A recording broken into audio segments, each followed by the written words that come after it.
Hello friend, आज की video में हम करेंगे एक्सरसाइज 10.2 क्लास 12 के 11 क्वेश्चन से और इससे आगे वाले क्वेश्चनों को हम लेंगे। इसमें क्वेश्चन नंबर 11 दे रखा है इन्होंने, so that the vectors two Y cap minus 3j cap plus 4k cap and minus 4i cap plus 6j cap minus 8k cap are collinear. यानी ये शो करना है हमें, ये दोनों वेक्टर, दो वेक्टर दे रखे हैं, कैसे हैं, कोलिनियर है। ये हमें इसमें क्या करना है, शो करके दिखाना है। तो याद रखिएगा हमेशा, दो वेक्टर कोलिनियर कब होंगे, जब उनके जो स्केलर कंपोनेंट हैं, देखो इसका स्केलर कंपोनेंट ये है जे वाले का, के का 4 है, तो इनका जो क्रॉसपॉन्डिंग रेशियो है दोनों वेक्टर के स्केलर कंपोनेंट का, वो कैसा होना चाहिए, इक्वल आना चाहिए। वो कैसे, मैं बताता हूँ। तो लिख लो पहले वेक्टर को, पहला मान लो ए वेक्टर है हमारा, लिख लिया हमने, 2i cap minus 3j cap plus 4k cap, इसे बी मान लो, सही है, minus 4i cap plus 6j cap और माइनस 8k कैप, सही है। अब इनके देखो क्रॉसपॉन्डिंग रेशियो, यानी इसका आई वाले का ये और इस वाले सेकंड वाले वेक्टर का ये वाला कंपोनेंट, इनका रेशियो कैसा आना चाहिए, इक्वल आना चाहिए। तो देखते हैं, तो देखो यहाँ इसका 2 है, -4 कॉमा -3 अपॉन 6 कॉमा 4 अपॉन -8। देखो कैंसिल करो, 2 1 जा 2, 2 2 जा 4, यानी -1/2 आ गया, 3 1 जा 3 और 3 2 जा 6, 4 1 जा 4 और 4 2 जा 8, ये भी माइनस का है, ऊपर दे दो, कोई दिक्कत नहीं है। तो हमने देखा इनके जो स्केलर कंपोनेंट है दोनों वेक्टर्स के, इनका रेशियो कैसा आ रहा है, इक्वल आ रहा है। भाई इक्वल है कि नहीं है ये? इसका मतलब क्या हो गया, जब इनका रेशियो इक्वल आ गया तो इसका मतलब ये होता है कि ये दोनों वेक्टर्स कैसे होंगे, कोलिनियर होंगे। बस आपको इतना लिख देना है, so both vectors are collinear. ठीक है, मैं समझता हूँ अच्छे से समझ में आपकी में आ गया होगा। क्वेश्चन नंबर 12 देखते हैं, देखिएगा। क्वेश्चन नंबर 12 कहता है, find the direction cosine of the vectors. एक वेक्टर हमें दे रखा है, इसके डायरेक्शन कोसाइन पूछा गया है, यानी डीसी, हमें डीसी निकालने को कहा गया। डायरेक्शन कोसाइन क्या होते हैं, देखो ध्यान दो, ये मान लीजिए आपकी वाई एक्सिस है, ये एक्स एक्सिस है और ये जेड एक्सिस है, सही है ना।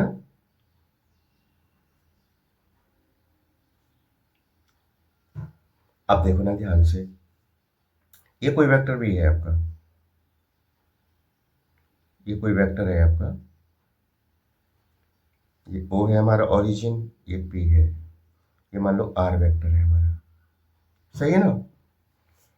अब देखो इस वेक्टर का जो हमारी एक्सिस एक्स है, इसके साथ जो एंगल बना हुआ है वो मान लो एल्फा है, ये क्या है, एल्फा है।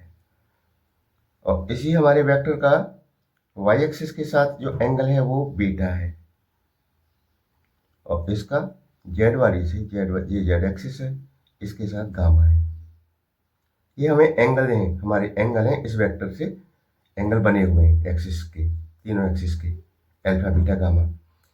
इनका कॉस ले लें तो क्या हो जाते हैं, हमारे डायरेक्शन कोसाइन हो जाते हैं, यानी कॉस एल्फा और cos beta and cos gamma, ये हमारी डायरेक्शन कोसाइंस है। कैसे निकालते हैं, ध्यान देना बस इसको। देखो वेक्टर हमारा क्या दे रखा है इन्होंने, R vector, I cap plus 2j cap plus 3k cap, ठीक है। अब हमें निकालना है कॉस एल्फा, कैसे निकालेंगे, ध्यान देना बस। Cos alpha is equal to X upon इसका जो हमारा वेक्टर है ना, इसका मैग्नीट्यूड, या ऐसे कर लो, x square plus y square plus z square, निकाल देते हैं। इसमें x की वैल्यू क्या है, 1 है, कुछ नहीं तो 1 ही तो मानेंगे, ये 1 है। रूट यहाँ पे 1 है ना, 1 का स्क्वायर 1, वाई स्क्वायर, वाई की जगह कितना है 2 है, 2 का स्क्वायर कितना हो गया 4, एंड इसकी जेड की जगह कितना है हमारा 3 है, तो 3 का स्क्वायर कितना हो जाएगा 9, तो ये आपका आ जाता है 1/9 और 1 10 और 4 14, रूट 14। समझ में आ गई बात, ये कॉस अल्फा आ गया हमारा, यानी एक हमारा डायरेक्शन कोसाइन आ गया। कॉस बीटा, कॉस बीटा के लिए क्या आ जाएगा, वाई आ जाएगा ऊपर, नीचे ये चीज़ यानी कि हमारा जो वेक्टर है इसका मैग्नीट्यूड, ऐसे मान लो। वाई की वैल्यू क्या है आपकी 2 है, सही है ना, और नीचे क्या है आपका, इसका तो हम निकाल चुके हैं ना, ये आएगा सभी में, और cos gamma Z upon are vector का मैग्नीट्यूड, जेड आपका कितना 3 है, तो 3/√14, ये आपके आ गई। डायरेक्शन क्वेश्चन कितना आसान था, बस इसको ध्यान रखना फॉर्मूला को, है ना। तो इस तरह से आपका क्वेश्चन 12 भी कंप्लीट हो गया। अब लेते हैं 13। देखिएगा 13 क्वेश्चन में लिखा है find the direction cosine of the vector joining the point A, इसके कोऑर्डिनेट दे रखे हैं 1 2 -3 and B directed from A to B. इसको ध्यान से देखिएगा, एक वेक्टर है हमारा जिसके आपके इनिशियल पॉइंट दे रखा है और आपका टर्मिनल पॉइंट दे रखा है, तो कुछ इस तरह से बना लो। उन्होंने कहा है directed from A to B, यानी ए यहाँ है और बी यहाँ है, इसकी डायरेक्शन किधर है, ए टू बी, ए से बी की तरफ है। इसके कोऑर्डिनेट दे रखे हैं आपके 1, 2, -3, इस वाले पॉइंट के दे रखे हैं -1, -2 एंड 1, सही है ना।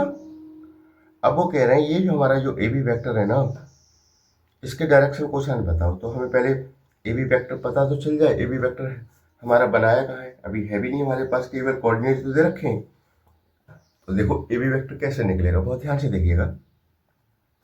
ए बी वेक्टर हमेशा याद रखना, जब वेक्टर के आपका इनिशियल पॉइंट दे रखा हो और एंडिंग वो टर्मिनल पॉइंट दे रखा हो, तो टर्मिनल में से माइनस कर देना किसको, आपके इनिशियल को, समझ गए ना। तो कैसे निकालेंगे मैं बता देता हूँ आपको, यहाँ पे लिख लीजिएगा टर्मिनल या final minus initial.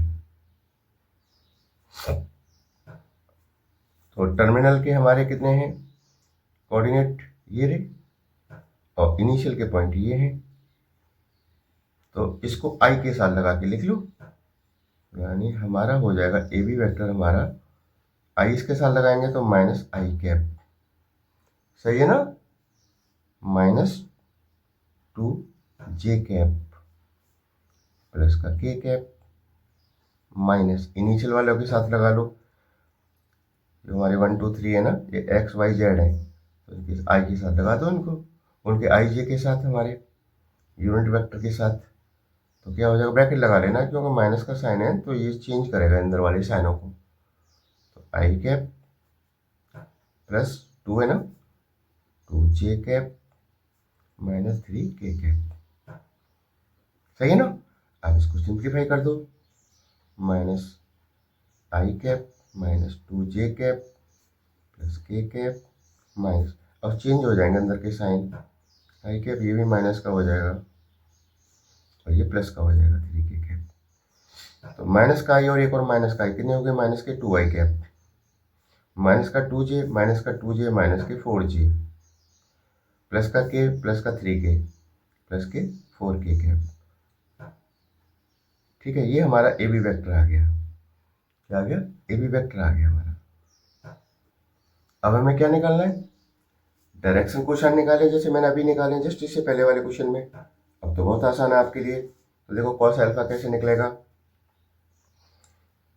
Cos alpha x upon x हमारा कितना है -2 है। ए बी का क्या निकालना है, ए बी का निकालना पड़ेगा इसमें आपको मैग्नीट्यूड। तो -2 तो है ये, इसका मैग्नीट्यूड निकाल दो। रूट एक्स स्क्वायर यानी 2 का स्क्वायर कितना हो गया 4 हो गया, इसका कितना हो गया 16 हो जाएगा, इसका कितना हो जाएगा 16 हो जाएगा। तो ये -2 अपॉन 16 32 और 36, 36 का तो बाहर आ जाएगा 6, रूट बाहर आ गया ना 6, 2 से कैंसिल कर दो, -1/3। कॉस अल्फा की वैल्यू आ गई आपकी, कॉस बीटा की निकाल दो। देखो यहाँ देख लो जगह कम हो गई थोड़ी सी है ना।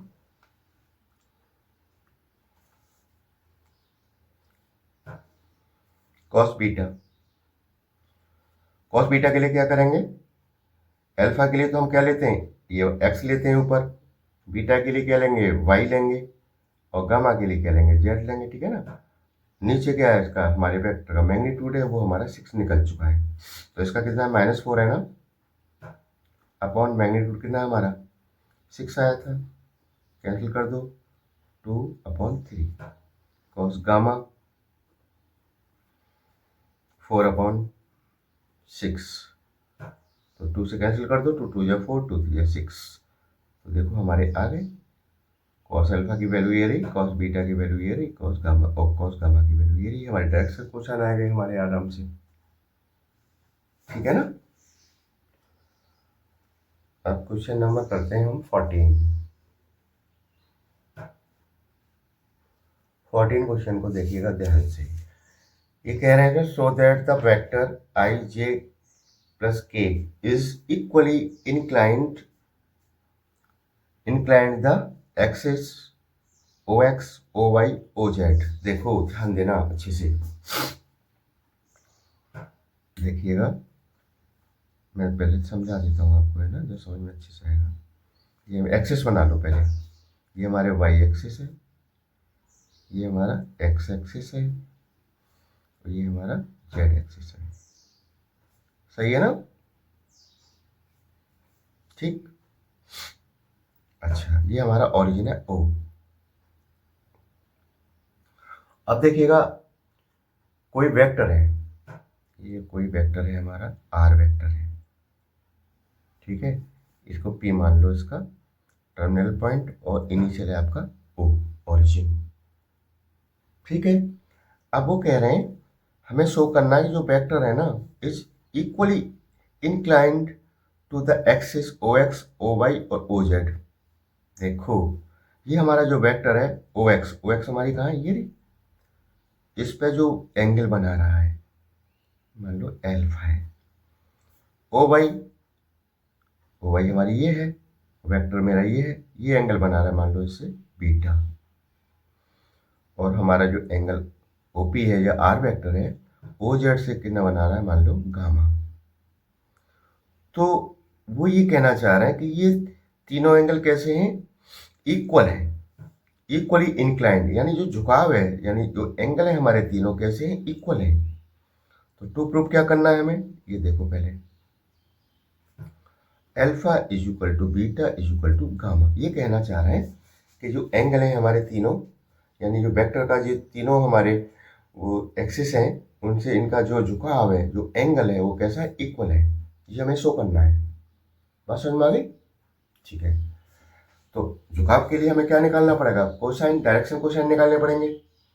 तो वेक्टर हमें दे रखा है, वेक्टर है हमारा, इसे आर वेक्टर मान लो, ये दे रखा है I cap plus J cap plus K cap, सही है जी। अब कॉस अल्फा निकालेंगे, cos alpha is equal to क्या होगा, एक्स अपॉन आर का मैग्नीट्यूड, ठीक है ना। अब एक्स यहाँ पे क्या है आपका 1 है ना, 1, इसका मैग्नीट्यूड निकाल दो, यहाँ पे एक्स यहाँ पे क्या है 1 है, 1 का स्क्वायर 1 ही होगा, वाई की जगह क्या है 1 है, 1 का स्क्वायर 1, जेड भी क्या है आपका 1 है। तो कॉस अल्फा आ गया आपका 1 अपॉन, अब देखो इसमें 1 1 1 3 हो गया √3, कॉस अल्फा की वैल्यू आ गई 1/√3। कॉस बीटा निकाल देते हैं। कॉस बीटा के लिए क्या करेंगे, y अपॉन वेक्टर r का मैग्नीट्यूड। y क्या है आपका 1 है और इसका मैग्नीट्यूड कितना निकला है, √3। कॉस बीटा की वैल्यू भी आपकी 1/√3 आ गई। कॉस गामा निकाल लो। Cos gamma is equal to z upon are vector का मैग्नीट्यूड। जेड हमारा कितना 1 है और ये हमने निकाला था कितना, √3। तो मैंने देखा cos alpha is equal to cos beta is equal to cos gamma. तीनों का वैल्यू कितना आ रहा है, 1/√3 आ रहा है।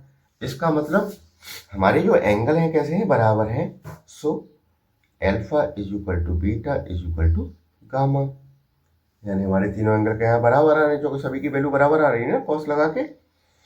Hence proved. ये तो हमें प्रूव करना था, ये तो शो करना था हमें, ये शो हो गया हमारा। तीनों एंगल कैसे हैं, बराबर है। ठीक है ना। आज के लिए इतना ही काफ़ी है। Thank you.